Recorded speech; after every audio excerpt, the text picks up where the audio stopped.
We are in Brussels, the heart of the European Union, and today we talk about the electronic cigarette and more specifically for the nicotine. Mr. Farsalina, hello, I'm very glad to meet you. I want your opinion about today's session. Yes. Today we had a meeting with some representatives of the Committee for the Environment, Public Health and Food Safety of the European Union concerning the new proposal for the Tobacco Directive. Included in this directive are some rules concerning the electronic cigarette use.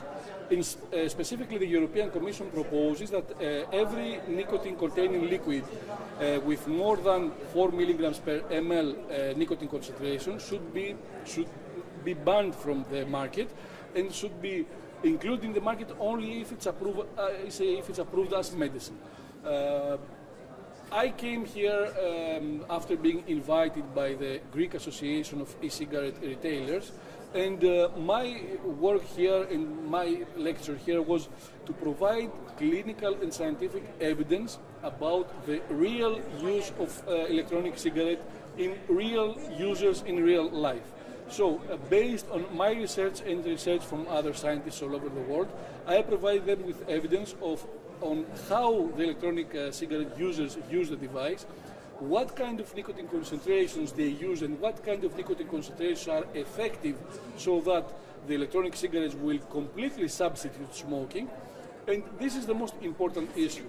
In fact, what I told them was that the 4 milligram per ml of nicotine concentration imposed by this regulation is in fact a complete ban for electronic cigarettes, because no one can use such a low level of nicotine in order to substitute smoking with electronic cigarette. I provide them evidence from my clinical study that more than 80% of users use higher than 18 milligrams or higher nicotine concentration liquids.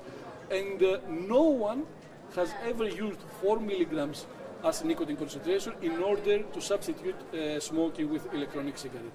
I also provided them with some evidence concerning the absorption of nicotine by the organism from the electronic cigarette use.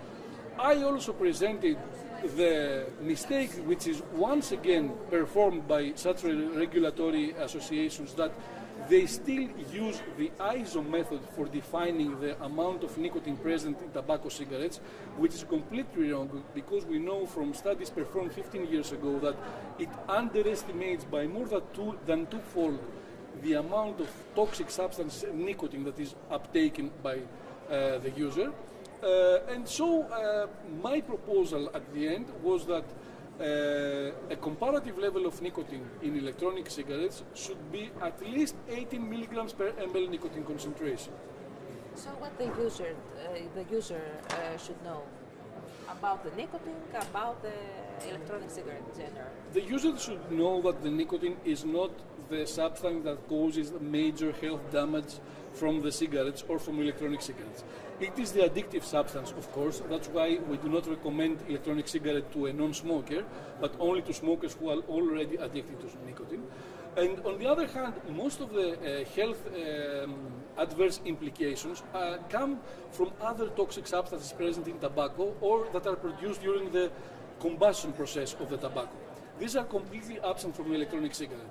Now, from a scientific and from a physician point of view, we know that no scientific organization recommends currently the use of electronic cigarettes for smoking cessation. However, I think it's time, based on the amount of data that we have seen from clinical studies, it is our ethical obligation to inform the user, and especially the smoker that has failed to stop smoking by currently approved medical methods. We have to inform them about the presence of electronic cigarettes, about the existence of electronic cigarettes, tell them what we know and what we don't know until now, and leave the smoker himself to decide if he will use it or not. I think it is unethical to prevent someone from using the electronic cigarette now, but of course it's still not ethical to suggest it as a smoking cessation means. But we should provide all the information available to the user, and the smoker can decide for himself. Mm-hmm. What Europeans think about the electronic cigarette? I ask this because very soon you will visit USA, so let's compare the two parts. Yeah, I know that in Europe there are millions of users of electronic cigarettes. I'm not sure if the regulatory authorities have complete knowledge of what is the electronic cigarette, how it is used, how it can be used in order to be successful, because there is no need to have a product in the market that is not successful. We want to reach the ultimate goal. The ultimate goal is to stop smoking completely, to be used as a complete substitute for smoking. And if you want to have such a role for the electronic cigarette, you have to understand how the user uses this. That is what I presented from a scientific point of view, and based not in theory but in real clinical studies and clinical data. Thank you.